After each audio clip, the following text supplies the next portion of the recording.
Inni geleylin mübarek 33. ayeti.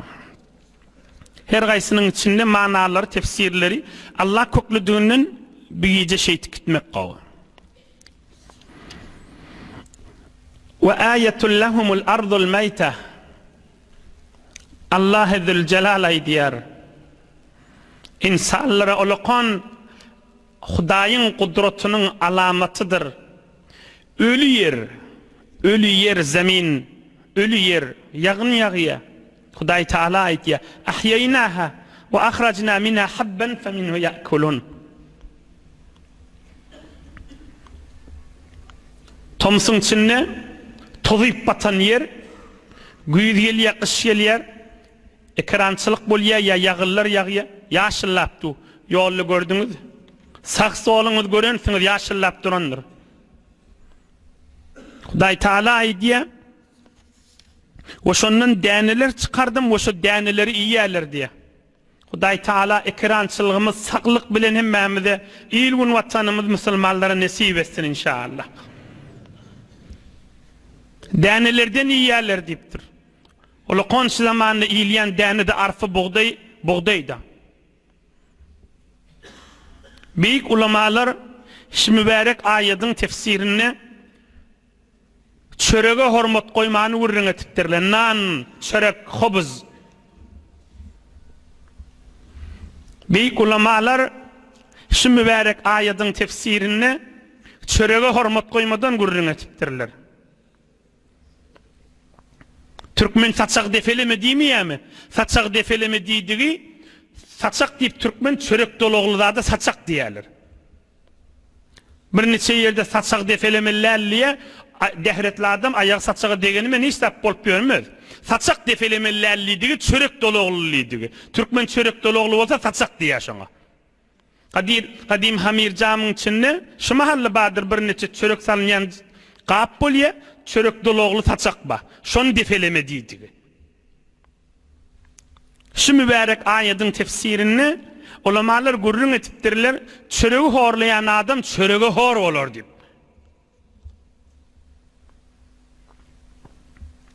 فَإِنَّهُ يُعْمَلُ فِي كُلِّ خُبْزٍ 360 sona. Bir çörek, pişirigli çörekçiden ya öyde biş ya elimizde çörek alyas. Bismillah deyip bir dövüm çörek ağzımıza salyas. Ey yaş oğlanlar, ey hacı dədeli. Şu çörek deslap yer ağdırıp däni oklun yer, yağın yağ yer. Şonun təbidin ağzımıza gelýänçe 360 yerden geçýär deyipdir. Täb bişip de bizim gelýär. 360 tüyslü şoň üstünden işleri geçti deyipdir. Bir dövüm çöreğe näçe iş? 360 beraber iş geçti. Hamana bir karxanada bir zat tevlid bolýa becerilýän bolsa, deslap goýulýan mevat goýulýa da ta ahir beýlek çykýar livan bolup çykýar da 360 yere gir çıkmalı, sır vurulmalı, ona gelişik bermeli, ohan beýrekde ona sap vurmalı, ta beýlek geçýär da hamana 6 yere gir çykýar. Ya 10 yana gir çykýar. Ya 100 yana gir çykýar. 200 yana gir çykýar. Emma bir dövüm çörek 360 yerde tavakkufi üstünde durulup bezirilip geçirilmeli. Deslavi Hazreti Mikail ferişte Allah Teala'nın buyruğu bilen yağın yağdırmanı emretmeli. Oham şon yerine kaşın yağın tökülmeli. Ya yerden su çekilmeli. Yer ağdırılmalı, tohum sefilmeli. Ona tayhallar gurrun muradına ihtiyarlar. On göğe görüp başlarının ta hoşalarına çeli, hoşalarından sonra on şeppiği ayrılıp kuruyança, o sonra bişyança, o sonra orulyança, o devulyança. O devulinin son ona soğuyup, onu yoğurup hamir edip ta çörekçi, ta tandıra koyulyança. Tandırda koyulup da ağzına salyança 360 yerden geçmeli. Hekim adamlar ya peygamberlerin aydan kefşi. Hakıl etmeliyilen yağdı işi. İyecek bolanda Bismillah. Bismillahirrahmanirrahim. Beyik Allah'ın adını tutup imelliyilen görürümüş. Çöreği horlama gözün alar diyen Türkmenin ay diyen kefişi. Bir yadından çıkıya bir yerde hinlek kalıya oları Allah tutmaz. İmme asir meselelik, bir ehmiyet bulmak, inni meselelik adamın bereketini ayırıyandır. Ahyeynaha ve ahracna minha habban feminhu ya'kulun. Dana çıkarıyan danadan yiyanı diptir Allah Teala. Men ahana bil khubz ibtalahu Allah Teala bil cu'. Çöreğe bir hormatlılık ettiğin adam açlık üstüne düşer deyiptir. Horluk görür deydik de. Kadim yaşlılar biz kan görürdük. Yolun uğruna tiki çörek görsele şonu okşapçık bir divarın kenarcığına koyardılar. Şonu okşapçık eline alıp giderdiler. Şonu okşapçık bir mala koyardılar. Mal hayvana. Katı çöreği mal hayvana berinin men hiç günahkarçılık der. Ya kaza nahar. Onu aşağıla dökmeler, aşağıla çöreğin oyuncağı. Onu tekepirlik ettiğin zat katı hor olur. Katı hor olur. Düğüm çöreği zar olur. Düğüm çörek şayet bağ olsun. Bu kurduğunun geçirip bilmese yeni zar olluğudur.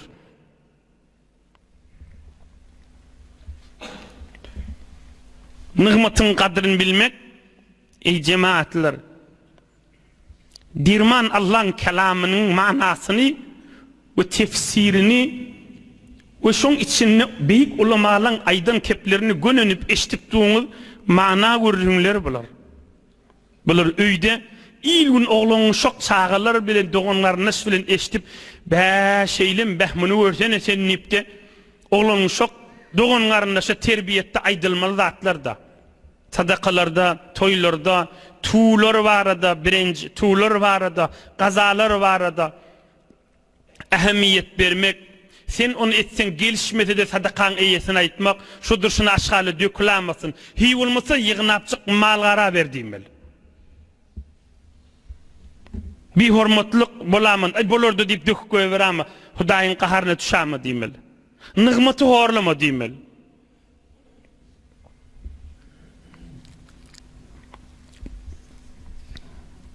وجعلنا فيها جنات من نخيل وأعناب وفجرنا فيها من العيون. Yaradan beyik Allah Teala ay diyar. Yerde bağ bustallar koydum, hurma bağ, üzüm bağ, çeşmeler yardım diptir. Mivasından yer yali. Ve ma amilatu aydihim. Mivan alıp sıkıp suyunu içerler diptir. Efela yeşkurun. Hudaya köp şükür diyemellermişler diptir. لِيَأْكُلُوا مِنْ ثَمَرِهِ وَمَا عَمِلَتْهُ اَيْدِيهِمْ. Mivasından iyale, mivani öller elvinin becerenak ki diptir. Kim Almanı ödü becerttir. Kim Portugalı ödü becerttir. Kim Karfılgahını ödü becerttir. Kim beylik mivaları ödü becerttir. Bir manatı şey. وَمَا عَمِلَتْهُ اَيْدِيهِمْ. Şolan eli becerdi mi şonluya. Tohum sepiye su veriye. Başka ne mani biliye adam. Fakat tevekkül edip oturmalı. Allah-u Zülcelal men yarattım şonluya. Subhanellezî halakal azvâce kullaha. Ayet ba ayet görüyorsunuz. Huday Teala insanlara kudretini aydıvati. Haysi kudretler? Ol kudretler yıkıp bizim gözümüzün alında görünmeyen yerlerdekiler aydanak. İlim zamanında yaşayan insan dinle Allah'ın kelamını. Subhanellezî halakal azvâce kullaha mimma tunbitul ardu ve min enfusihim وَمِنْ أَنْفُسِهِمْ وَمِمَّا لَا يَعْلَمُونَ. Subhanellezî halakal azvâce kullaha. Ol Huday paktır. Hemme zatı cüft yarattım deyiptir. Subhanellezî halakal azvâce kullaha. 1400 yıl bundan ozal Yaradan Allah Muhammed peygambere iyi verip sonra insanlara yayıran Allah'ın kelamı. İnsan bir qarn meri bilyer hemme zat cüftügünü. Hudaýa diye Subhanellezî halakal azwaca kullaha hemme zat cüft yarattım dipdir. Hatta bir däni gögürjek bolsa içinde muzakkar muanneslik, naromadelik, erke orqaçylyk bar bolmaly. Hiç zat yoktur dipdir. Erke orqaçylyk bolmasın dipdir. Inni danışmentle näme diye. Bir zerre atomda da erke orqaçylyk, naromadelik bar diýýär diýerler. Barqda musbat menfi bar bolşýaly. Dağlarda, düzlerde, jengillerde. Subhanellezî halakal azwaca kullaha. Hemme zatty jüft yarattım dipdir. Hudaý Taala aýtdy. Mimma tumbitul ard yer gögörtýän zat. Hemmesi jüft. Ve min anfusihim insan ve mimma la ya'lamun adamlyň bilmeýän zady kan min jüft yarattım dipdir. Hudaý Taala aýtýaşyn. Alym ewetýişipdir. Alym ewetýişipdir. Mikroplary görtdir. Görsem muzakkar muanneslik ba. Erke orqaçylyk ba, naromadelik ba.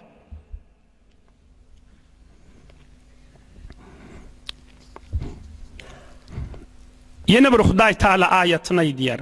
Ve ayetul lahumul leyl naslahu minhu'n nahar fa iza hum muzlimun. Ine biz mahal oturan wagtymyz. Yine bir Hudaý Taala kudratymy aýdýandypdir. Giýje, şab, giýje. Günnüýdi sıfıryp aýryan adamly birden garaňkyda durlar dipdir.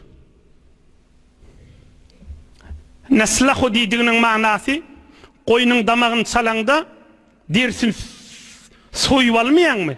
Hudaý Taala günnüýdiň gitişini der soýulan ýaly dip biziň gözümizde köpködip tasvir etjek diýer. Naslahu minhu'n nahar. Günnüýdi sıfıryp aýryan fa iza hum muzlimun ine giýje bol. Gün ýaşdy giýje bol. والشمس تجري لمستقر لها ذلك تقدير العزيز العليم والشمس تجري لمستقر لها gün niptir خورشيد gün nämelýär günna giýjewniz ot zyňtran giýjewniz içi ot ýamtran giýjewniz içinde bir lawurdap bir güýç daşyny ot zyňtran bir zat. Bir zat ki biz gözümüz görüp öwrenişipdir.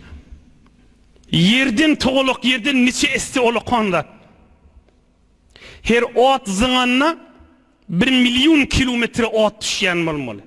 Tahran Maşatdyň arasyndan 1000 esti olukanda.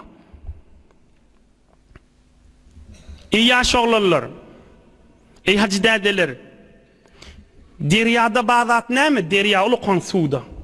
Gomma, mowj, su gom urýa. Günne de gün, Xurşitda da odun gomy bar bolmaly. Danışmentler aýdýar. Ot gom bolup zyňýar diýer. Gomynyň iýini 300 000 kilometr. Gomynyň uzunlygy 500 000 kilometr. Giýjewniz yaradylan berde şu otlar zyňyp otydy. Ve şemsu tecri li mustaqarrin laha. Yaradan eýämiz aýdýar. Şu günün şu jerýany bardyr diye ta Hudaý Taalaň durmaly zamanyny çeli, dur diýen zamanyny çeli, kıyamatda çeli. Kullu yejri li ejelin musamma. Hiç motory harap bolmalylar. Anrik berik ütkömeliler. Näme bolmalylar? Qılyaly süýşmeliler. Ey cemaatlar. Sadece ul millet düşünür ýanyk we öz düşünen zadymy diýerin. Eza faraqmyny biljek bolsaň gözde bermelimin ulamalyň danışmentlerine diýen kefini. Ýöne hacdadyle diňleň. Eger şibidin ýaşap beren ýerimiz bir azyjyk şoňa görä güne ýaqyn bolan bolsa, bir adam yerin ýüzünde ýaşap bilmerdi. Hemme kiş kömür bolardy ýanyp diye. Bir azyjyk güne gaşyn ýaqyn bolsa. Ýaşy yer şu durşundan bir azyjyk ulukan bolan bolsa, yerin kızgınlığından yaşap bolmazdı diye. Yaşı yer, şu yaratılışından birazcık kıçınrak bolan bolsa, yerin doňokluğundan adam yaşap bilmerdi diye. Yaşı yer, şudur şunu toğulukluğunu bir azıcık günden daşanrak etsen, yerin hemmesi doňup yak vurup bir adam yaşap bilmerdi diye. Näzir işin hesap etip koymalı. İki gün menen, ay bilen yerin arasındaki hesabı Allah etmese näzir bolmalı şeratlar. İnsan hakıl etmeli kimine? Hakıl etmeden çürüyüm Allah Teala ayet indirtir. Bunu ovadallap okanından ovadallap manasına girmeli. وَالشَّمْسُ تَجْرِي لِمُسْتَقَرِّ لَهَا. Allah Teala ay yaradıptır. Ay görüyen ol gün palan yana gidenimizden 5 gün geçiptir deyip bilip bolýar. 10 gün geçiptir deyip bilip bolýar. Türkmen ona ay deyiptir. 30 gün 29 günün zadyny bilip bolýar onu görüňdi. Emma Hurşidi Türkmen näme diye? Gün diye. Günü özep 10 gün geçiptir deyip bilip bolýarmy? Bilip bolmaýar. Günü özep 5 gün geçiptir deyip bilip bolýarmy? Bilip bolmaýar. Gün menen faz sagady bilip bolýar. Goşluk, öýlen, ikindin tamam bolla. Emma ay özep ayın näçesi diýilýär. Günü özep günüň näçesi diýip bolanakda faz sagat näçesini mizinni vurup bolýar. Emma ay özep näçe gün bol bir aýdan nip bolýar da. Hurşit bilen ruzany ruz bilip bolýar. Mah bilen ol bir aylyk 30 günlük 29 günlük zady bilip bolýardy. Gün menen günni bilip bolansaň adyny gün nakylypdyrdy. Ol azamet gurrunlerde üstünde. Bir azıcık aňryk bärik bolsa ýaşap boljak däller. Hudaý Taala aýdýar: "Zalika taqdirul azizil alim."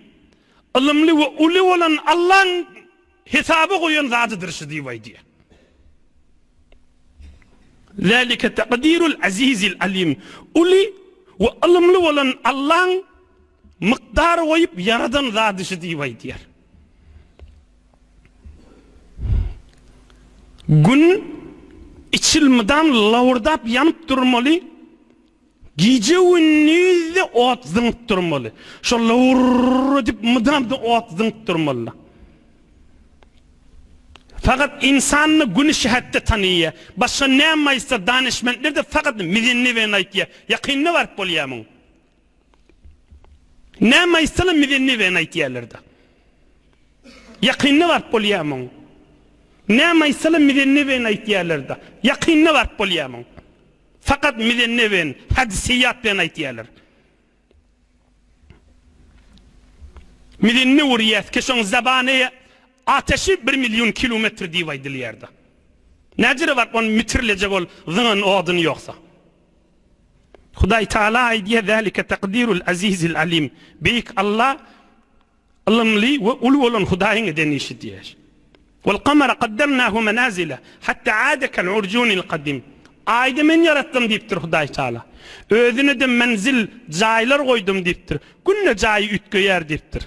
Ay görün, günnün ulalya ayın 13, 14, 15 Bedr bolýar. Yalfıllapdu ayın 14'üne yalqımın seçer bolýar. Soňra hem de kiçilýär hatta aada kal urjunil qadim. Bir köneje hurman şahasy ýanjak bolýar diýipdir. Ene Kur'an'na Yasin şerifde şey diýär Hudaý Taala. İnne ol yer ara düşýänmiş, onun şeyle bolýanmış, o gurrunly bilen bir işimiz ýok. Allah'ın kudretini biz netije almaly.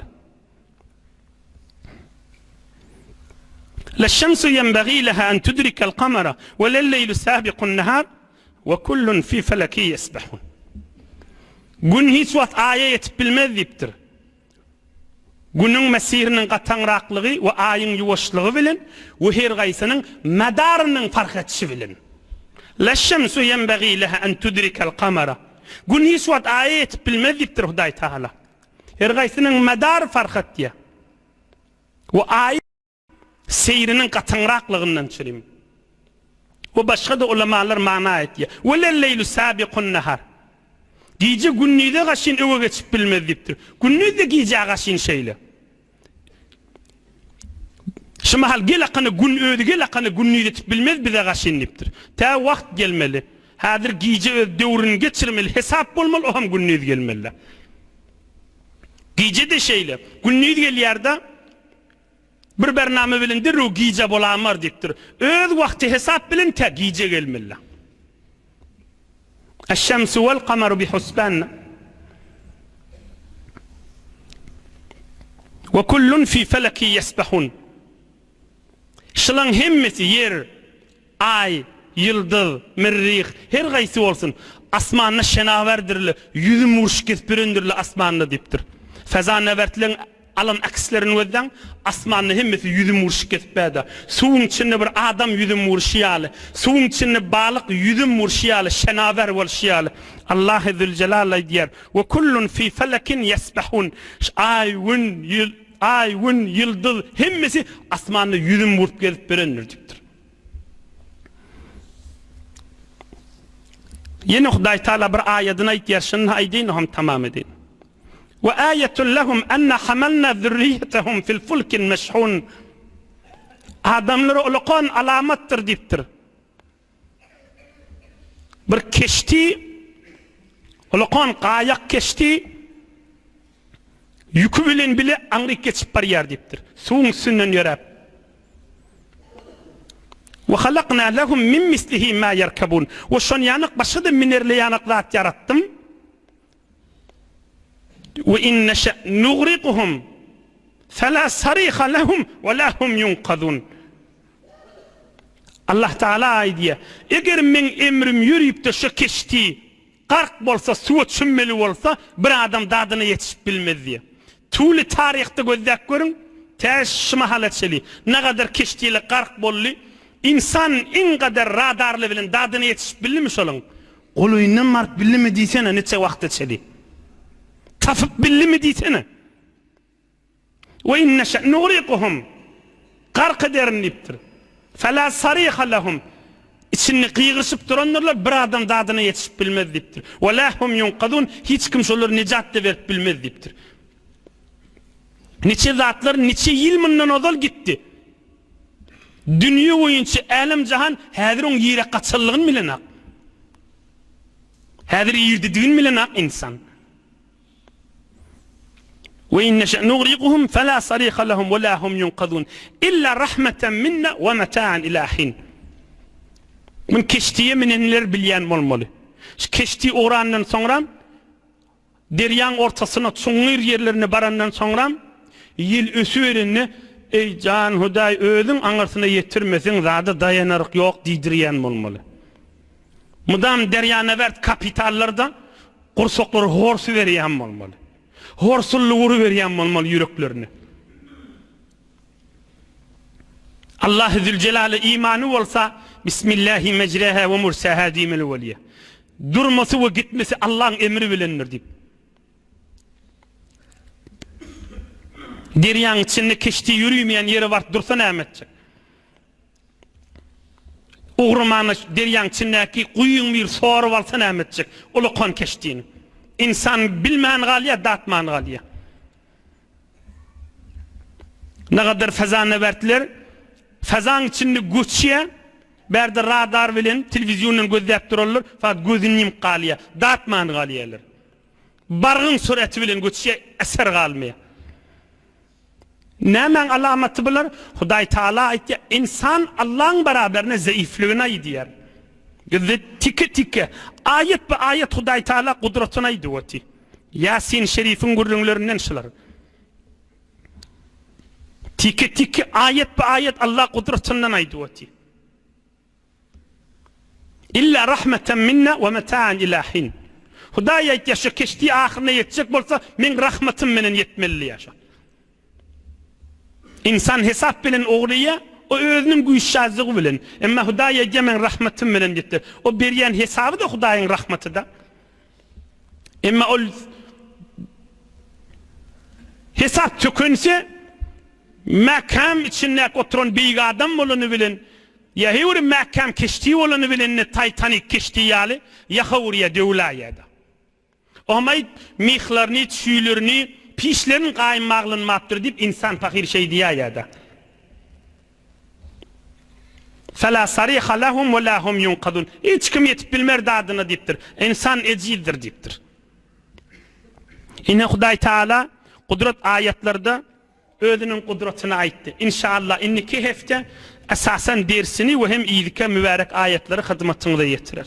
Huday Teala yaşayışınız iman nurundan dolu etsin.